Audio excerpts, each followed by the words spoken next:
নমস্কার বন্ধুরা, আজ আমরা আলোচনা করব ক্লাস 4 রায়মার্টিন কোশ্চেন ব্যাংকের বাংলা থেকে 14 নম্বর স্কুলের প্রশ্ন উত্তর নিয়ে। তো চলো ভিডিওটি শুরু করা যাক। প্রথমে আছে দেখো, সঠিক উত্তরের মাথায় টিক চিহ্ন দাও। দিনের বেলায় গুরুমশাইয়ের পাঠশালার সবচেয়ে দুরন্ত ছেলে নিতাই। এরপর আছে স্কট 1912 সালে দক্ষিণ মেরুতে এসে উপস্থিত হলেন। উবা কাঠকুটো দিয়ে ছবি আঁকায় ভারী ওস্তাদ। পরের প্রশ্ন, খরবায়ু বয়বেগে গানটির রচয়িতা হলেন রবীন্দ্রনাথ ঠাকুর। আমি হব রাজার কুমার, মা হবে রাজরানী। 2 নম্বর আছে অর্থ লেখো। তৈরি থেকে হবে নৌকা, ব্যাকুল থেকে হবে অধীর বা উৎসুক, অচেতন থেকে হবে বেহুশ বা জ্ঞানহীন, পোলাপান থেকে হবে ছেলে মেয়ে বা শিশু। 3 নম্বর আছে সন্ধি বিচ্ছেদ করো। দেশান্তর থেকে হবে দেশযুক্ত অন্তর, সূর্যাস্ত থেকে হবে সূর্যযুক্ত অস্ত, স্বাধীনতা থেকে হবে স্বযুক্ত অধীনতা, রবীন্দ্র থেকে হবে রবিযুক্ত ইন্দ্র।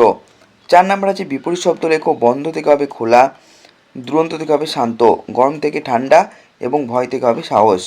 5 নম্বর আছে বাক্য রচনা করো। আবিষ্কার থেকে হবে নিউটন মহাকর্ষ বল আবিষ্কার করেছিলেন। গৌরব থেকে হবে রবীন্দ্রনাথ ঠাকুর আমাদের দেশের গৌরব। 6 নম্বর প্রশ্নে দেখো, নিচের বাক্যগুলির কর্তা কর্ম ক্রিয়া নির্ণয় করো। বাঁকারা লুকিয়ে আছে, এখানে হবে কর্তা হচ্ছে বাঁকারা, কর্ম নেই, ক্রিয়া হবে লুকিয়ে আছে। রতন স্কুলে যাচ্ছে, রতন হবে কর্তা, কর্ম হবে স্কুল, যাচ্ছে হবে ক্রিয়া।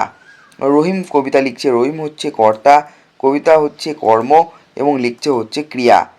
আকাশ ফুটবল খেলছে, আকাশ হচ্ছে কর্তা, ফুটবল হচ্ছে কর্ম এবং ক্রিয়া হচ্ছে খেলছে।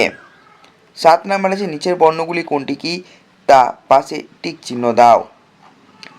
দ হচ্ছে অল্প প্রাণ এবং ঘোষ ধ্বনি, ভ হচ্ছে মহাপ্রাণ এবং ঘোষ ধ্বনি, ত হচ্ছে অল্প প্রাণ এবং অঘোষ ধ্বনি এবং ফ হচ্ছে মহাপ্রাণ এবং অঘোষ ধ্বনি।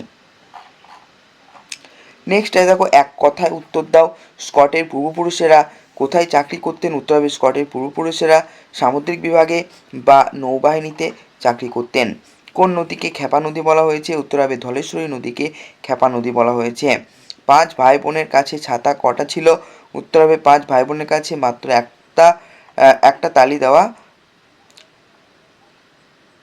ছাতা ছিল। নেক্সট আছে শুক্তি সওদাগরকে কি নজরানা দেবে? উত্তর হবে শুক্তি সওদাগরকে মুক্তা নজরানা দেবে। পরের প্রশ্ন, ওবা কোন শহরকে বালির দেশ বলে বুঝিয়েছিল? উত্তর হবে ওবা কলকাতা শহরকে বালির দেশ বলে বুঝিয়েছিল।